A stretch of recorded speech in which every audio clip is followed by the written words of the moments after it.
বৃথা গেল জেকব ব্যাথেলের অবিস্মরণীয় সেঞ্চুরি। তীরে এসে ফাইনালের তরি ডুবালো ইংল্যান্ড। ভারতের বিপক্ষে ম্যাচটি হেরে বসে 7 রানের ব্যবধানে। সেই সাথে রোড টু ফাইনালে জায়গা করে নিল টিম ইন্ডিয়া।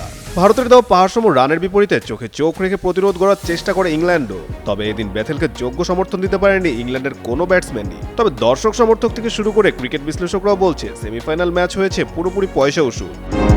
ভারতের দেওয়া 253 রানের পাহাড়সম লক্ষ্য তাড়া করতে ওপেনিংয়ে নামে ফিল সল্ট ও জস বাটলার। তবে মাত্র দ্বিতীয় ওভারের মাথায় ওপেনার ফিল সল্টকে তুলে নেন অলরাউন্ডার হার্দিক পান্ডিয়া। তবে ইংলিশ অধিনায়ক ব্রুককে ফিরিয়ে কাজের কাজ করেন জসপ্রীত বুমরা। কেননা চলতি বিশ্বকাপে হ্যারি ব্রুক যে ছিলেন ফর্মের তুঙ্গে। এদিকে জস বাটলার উইকেটে থিতু হওয়ার চেষ্টা করলেও তা খুব একটা কাজে আসেনি, কেননা ব্যক্তিগত 25 রান করে তাকেও ফিরতে হয় পাওয়ার প্লের মাঝেই। 6 ওভার শেষে ইংল্যান্ডের স্কোর দাঁড়ায় 68, 3 উইকেট হারিয়ে। একদিকে ইংল্যান্ড দ্রুত উইকেট হারালেও জেকব ব্যাথেল করতে থাকেন মারমুখী ব্যাটিং। এদিন ইংল্যান্ডের ব্যাটিং ইংল্যান্ড ছিল পিওর পাওয়ার হিটিং, অর্থাৎ মারো না হয় আউট হও। বেথেল জ্যাক্সের ব্যাটিং দৃঢ়তায় চোখে চোখ রেখে ইংলিশরাও জবাব দিতে শুরু করে। বেথেল ব্যাট চালাতে থাকেন 202 স্ট্রাইক রেটে। 14 ওভারের মাথায় জ্যাক্স আউট হলেও ইংল্যান্ডের হয়ে এক প্রান্ত আগলে রাখেন ব্যাথেল।